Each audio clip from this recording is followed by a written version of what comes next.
said little niggas. Niggas he know he can whoop. What? I said it. Now what, nigga? What? I ain't trying to start shit. I'm just putting it on blast. I like TK. That's my friend. I like TK. TK Kirkland is one of the motherfuckers. Yeah. He was one of the first motherfuckers I ever seen talk to the audience straight up. Yeah. I got love for TK on that side, but I know if somebody be like, if it's a bitch or a little nigga, they be like, TK dead. I'm like, yeah, that's what that nigga do. He punk little niggas and bitches. Morning, America and the rest of the world. Xander J. Hobson here, stand-up comedian, entertainer, director and producer of boxing documentaries, and troll to those who need trolling. This is another episode of The Devil's Advocate, brought to you by the Brilliant Artist Movement.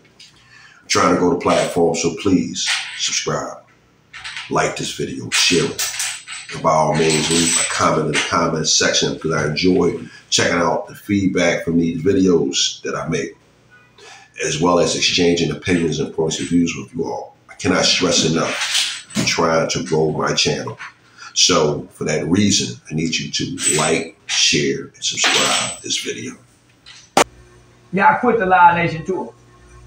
Yeah, everybody fucking know me. I did 5 shows, 3 days, 1 city, and didn't get a penny. I booked my own flight, own hotel, I ain't get a penny. But see, TK's everybody's scared of him. He's a bully. That's why the nigga got a glass jaw. The nigga's a sucker, man. I hit that nigga, I hit him 1 punch. You know what I'm saying? He was already knocked out before he hit the ground. Don't shit, Maaacus, and come sit down. His head fell backwards and his head bounced off the pavement, almost killed him. He was falling from the mouth and bleeding back his head. Now, if I was really a dog nigga and I was really trying to do something to that nigga, I would stop him out, but I wasn't. It wasn't a revenge or angry. It was a respect thing. See, everybody trying to make you think of a female thing. Maaacus coming. He running a little late. Cause everybody wants. See, he's trying to make you bitch niggas like to hide real shit behind bitch. But let me just say this for the record, because I don't usually even speak on this. But let me just say this. I'm never gonna get mad at what a pussy and dick transaction. You know what I'm saying? But it's about but when you throw me under the bus, I don't give a fuck who you is or what you is. I'm gonna try to knock your noodles off, nigga, because you don't have to throw me under the bus and knock no bitch. Period. I don't give a fuck about no pussy and dick transaction. Why would I get mad at any bitch that choose to settle for less? You dig what I'm saying? I knocked him out because I asked him. I like TK. I looked up to him. You know, he's slick. But I just went out. I said, TK, why would you throw me under the bus? And all he had, I said, me throwing you out of you. All you had to say is, oh man, you know what? I didn't know that was your man. So anybody talking. Yeah. But the nigga hit me with, you really on your feelings. I said, what? I said, oh, this nigga really think I'm a sucker. So I said, I'll tell you what, homie, since you want to throw me under the bus and don't want to take accountability, when you see me, nigga, I'm going to knock your motherfucking noodles off. So when you see me, even duck, run, pray, fight, but just know a punch is coming. Listen, the nigga pressed charges on him. He didn't ask for a fade, so Mike Epps and TC calls that Scruncho wanted me just catch a fade and y'all fight out. That nigga said, you got to pay for my operating room. I said, what you want nigga to pay? The nigga pressed charges on me, homie. The day I got arrested, right, they kicked in my door, knocked in my door, came, me and my little daughter. My daughter answered the door. She said, there's a bunch of police in the room. I come in the room, they like, we got to go and feel arrest. So I TK filed charges. So they embarrassed me in front of my daughter. Most of them were to fight, right? I go to the police car, and I swear to God, I'm not making this up, man. Wait, it's funny. Listen, a snitch sit in back of the car, police car. An informant sit in the front. TK was sitting so close, he didn't slid to the left, he'd have been driving. They showed up with the police to take me to jail. And I asked, I said, man, and guess what? I swear to God, I put this on my kids. When I knocked that nigga out, all kind of anonymous callers called me and thanked me. 2 niggas paid, I don't even know who they was. They paid for my attorney fees. They bailed me out of jail. It was about, man, I got over 50 calls thanking me because everybody was scared of him. He's a bully. That's why what he did to Charleston White, you know what I'm saying? That was wrong. So anyway, right? I've been following the comedic battle royal of TK Kirkland, Scruncho, and Charleston White. It seems as though the fallout between TK Kirkland and Charleston White has brought people from out of the woodworks all with bad things to say about TK Kirkland. Scruncho having some form of flashback or PTSD as a result of hearing what transpired between Charleston White and TK Kirkland. And it made Scruncho recall an altercation that transpired between him and TK. Scruncho saying that he knocked TK out on a couple of occasions. TK saying that Scruncho hit him with a pipe.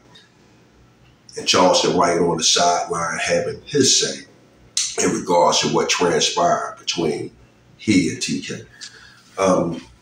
In my opinion, it's all sad because only thing it does is prove one point in what's going on in today's society. Black men have a very difficult time getting along with one another, respecting one another, and interacting with one another harmoniously so that we can make money together. So here's what's crazy, right? You live right around the corner from you. I know exactly where you live. So listen to me real quick. You didn't fight me head up, Scruncho. You rolled up behind me with a pipe and hit me in the head with a pipe. I got the picture. Listen, I got it. Scruncho, you did not fight me head up. Okay? So you did not fight me head up. Don't be in here lying. No. Scruncho, you ain't knocked me out. No, you did not. Stop trying to do your house and your kids to make it seem like you talking some fly shit. Listen. I'm gonna tell you how we can do this, and we'll have no problem, Scruncho. I'm in Vegas, you in Vegas. Right now it's 6:40. Ain't nobody gotta be there. And me and you can meet head up, and we can talk, or we can get busy.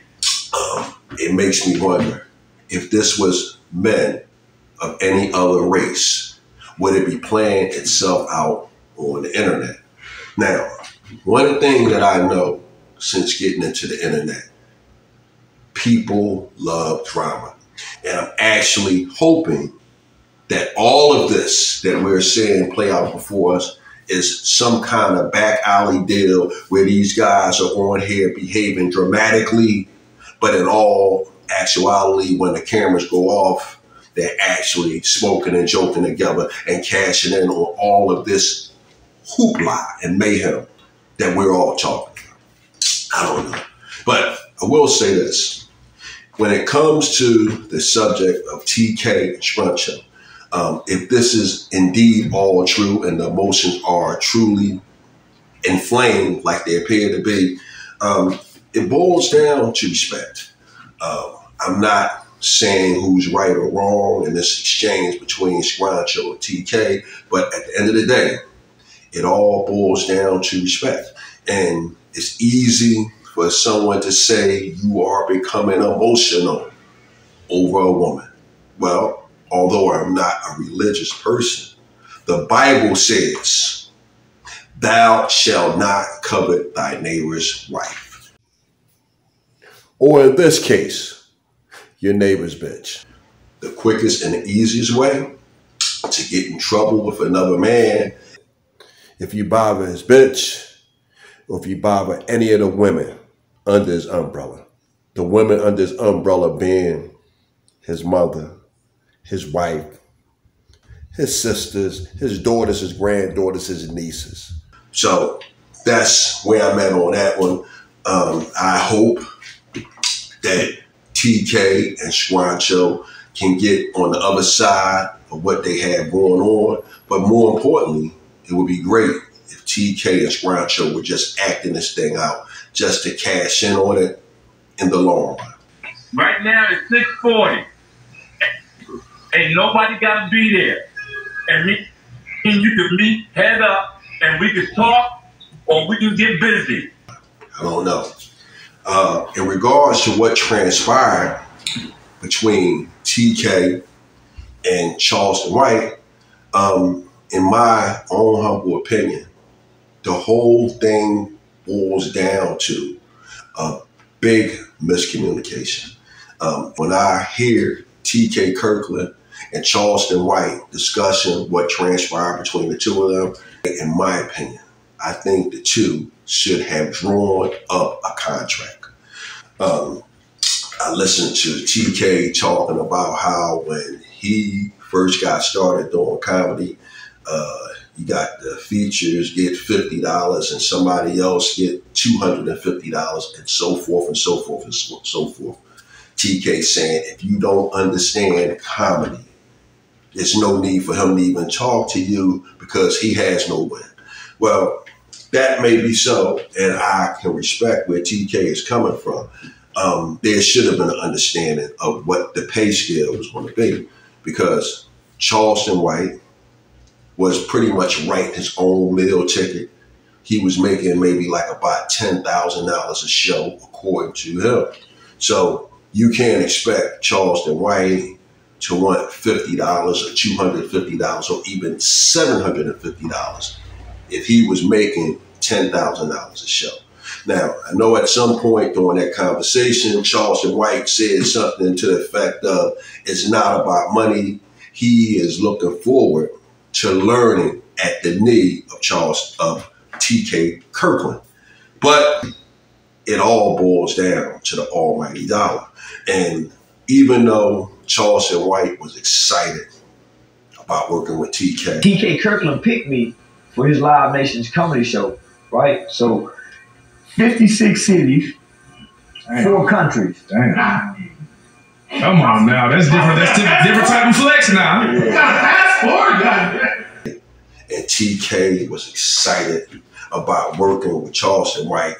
Those guys should have sat down and hammered out the deal. Business is business. And that is the one thing that it seems like that went wrong between Charleston and TK is they didn't get down to the business. They should have been discussing pay.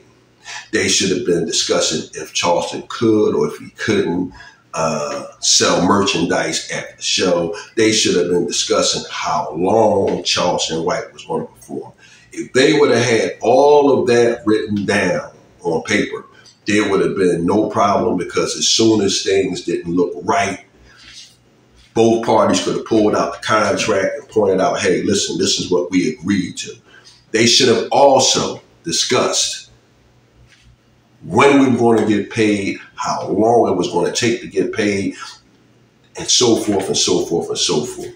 I listened to Charleston and TK talking about, I need a 1099 form, what's your address? Hey, if the guys would have drawn up a contract, all of those things would have been covered, and there would have been no ambiguity whatsoever between Charleston White and TK Kirkland.